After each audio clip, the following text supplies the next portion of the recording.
नमस्कार, आपका स्वागत है ट्राई एंड कैच बेटा में। तो आई होप पिछले वीडियोस को आपने देख लिया होगा। तो इस वीडियो में हम HTML हेड के रिगार्डिंग बात करेंगे। पहला टॉपिक जो होगा वो HTML टाइटल होगा।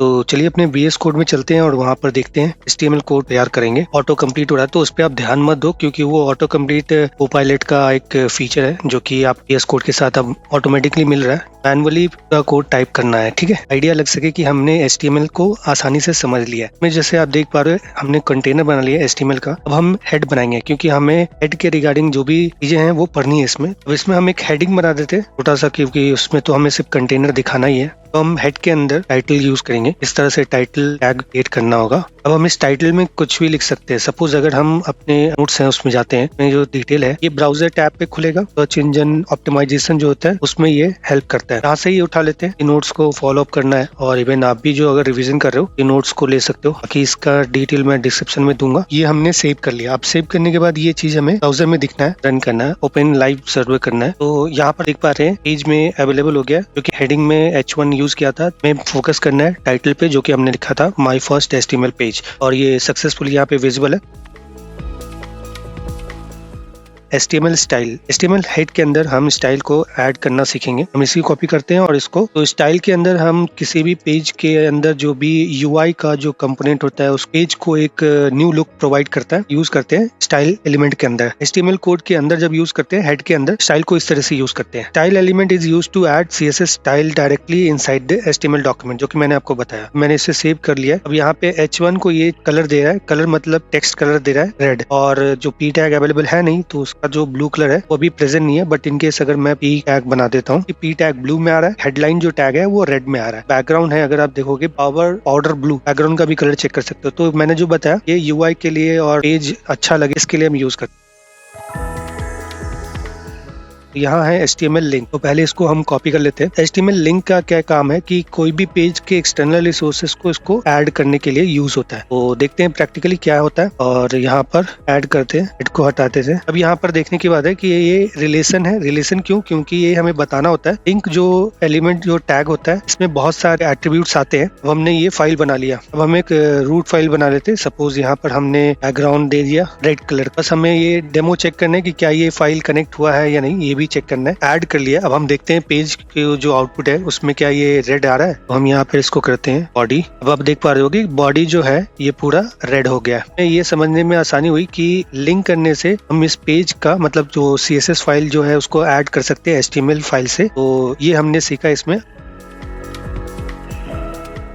ये है HTML मेटा। मेटा कहने का मतलब होता है element provide Meta data, tags, character sets, keywords, description, author, view port. मतलब इसमें ये तो मैंने 3-4 देख पा रहे हो। मतलब इन केस ये बहुत बड़ा होता है। अगर आप कोई गूगल का या किसी का भी देखोगे, सपोज मैं गूगल का दिखाऊं, तो यहाँ पे अगर मैं व्यू पेज इंस्पेक्ट करता हूँ तो आप ये हेड के अंदर देखो, ये सारे मतलब मेटा है। बहुत सारे ऑप्शन अलग से आते हैं जो कि हाइड है सिक्योरिटी रीजंस के कारण, बट ये जो मैक्सिमम जो होते हैं ना वो इसमें ही आ जाते हैं। जैसे यहाँ पे आप देख पा रहे हो मेटा कैरेक्टर सेट्स, UTF मतलब कैरेक्टर जो होता है यूज होता है वो अंडर UTF 8% के अंदर आता है। कंटेंट है डार्क लाइट, कंटेंट ओरिजिन, मतलब ये सभी चीजें आपको समझे में थोड़ा समय लगेगा, बट ये आपको इतना ही होता है, इससे ज्यादा आपको नहीं मिलेगा। तो ये एक स्टैंडर्ड है जो कि सर्च इंजन या गूगल पे या कोई भी पेज जो रीड होता है तो उसमें ये दिखता है। तो इसको भी एक बार ट्राई कर लेते हैं अपने फाइल में। तो क्योंकि अगर आप मैं दिखाऊं इसमें इंस्पेक्ट करके जो हमारा खुद का जो कोड है, तो इसमें अगर आप देखोगे तो इस हेड के अंदर अभी कुछ भी नहीं है, टाइटल है और लिंक है। अभी हम इसमें ऐड करने वाले। तो ये चीज ये कॉपी कर ली हमने,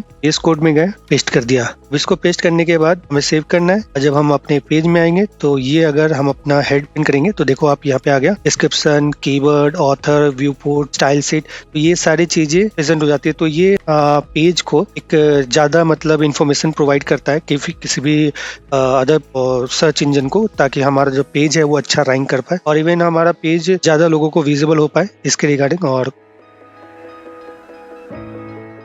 अभी ये स्क्रिप्ट क्या है, तो element add client side JavaScript to your page. अब इसका मतलब ये है कोई भी फंक्शन या कोई भी प्रोग्रामिंग लैंग्वेज या कह सकते हैं कि HTML के अंदर एक ट्रेन को डालना जो कि एक पेज को मतलब फंक्शन बना सके, कुछ भी करने के लिए क्रिएट कर सके। तो चलिए देखते हैं इसको क्या करना है। पहले इसको कॉपी करते हैं, VS कोड में आते हैं, पेस्ट करते हैं। तो क्योंकि ये हेड स्क्रिप्ट के अंदर आ गया, अब हमने इसमें एक फंक्शन बनाया, फंक्शन का नाम है ग्रीट। भी आपको ये समझ में आएगा, मतलब थोड़ा लगेगा ये कॉम्प्लिकेटेड, बट फंक्शन के अंदर जो ग्रीट है इसमें एक अलर्ट करके हेलो जावास्क्रिप्ट है। अब जब मैं इसको सेव करूंगा तो आप एक अलर्ट बॉक्स आएगा, तो अभी नहीं आया। ओके, तो जैसे कि आपको बता रहा हूँ, इस स्क्रिप्ट को ऑटो रन करने के लिए हमें एक फंक्शन कॉल करना पड़ता है, जो कि ये हमने ऐसे कर लिया। अब ये फंक्शन कॉल करने के बाद ना ये फंक्शन रन होगा। अब आप देख पा रहे हो यहाँ पर हेलो जावास्क्रिप्ट का एक अलर्ट आ गया। अब जब हम कोई करते हैं तभी ये पेज ओपन होगा। तो ये एक स्क्रिप्ट के अंदर, मतलब हेड के अंदर चलने वाली चीज होती है कि पहले सपोज कोई पेज आपने देखा हो कि किसी चीज को आपको डिसेबल करना है या किसी तरह का अलर्ट शो करना है, हम इसका यूज करते हैं। स्क्रिप्ट को पहले रन करते हैं और जो कंटेंट होता है पेज वो बाद में आता है। तो हम जब ओके करेंगे तो हमारा कंटेंट विजिबल होगा, जैसे ये दिख रहा है। स्क्रिप्ट को यूज करने का तरीका हेड के अंदर, अगर इन केस अगर हम इसको बॉडी के अंदर यूज करते हैं तो भी सेम काम करेगा, बट ये थोड़ा स्टैंडर्ड वे होता है। सपोज मैंने इसको ये एक रन कर रहे हैं, अब ये काम सेम कर रहा है, बट इसमें क्या है कि ये एक स्टैंडर्ड प्रोसीजर होता है और इसी को ही फॉलो करना होता है। हेड के अंदर कभी कभार क्या होता है कि स्क्रिप्ट पहले रन हो जाती है और पेज बाद में अवेलेबल होती है, तो उसमें वो स्क्रिप्ट दिखता नहीं है, मतलब वो अलर्ट आता है या कभी कभी डिले हो जाता है। तो इसका हमें ध्यान रखना है। बाकी ये तो इन्फॉर्मेशन की बात।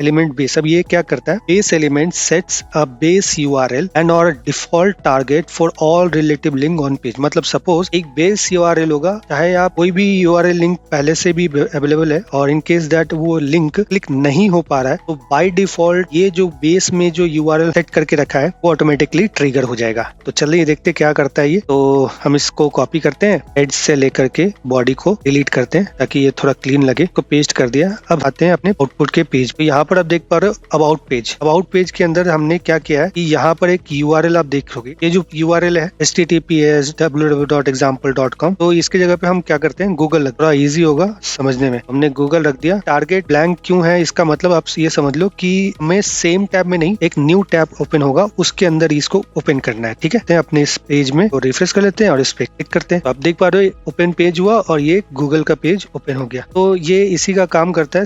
और इसमें मतलब अगर क्या हुआ कि आप ये देखो, एंकर टैग के अंदर हमने कोई भी URL पास नहीं किया, बट हमने बेस URL के अंदर पहले से एक URL पास करके रखा है। तो हम इस पर कुछ भी क्लिक करेंगे तो ये एक सेंड कर देगा हमारे बेस URL। तो ये थोड़ा एक डिफॉल्ट होता है, इन केस कभी कभार URL काम नहीं कर रहा है, तो उस केस में ये काम अच्छा करता है।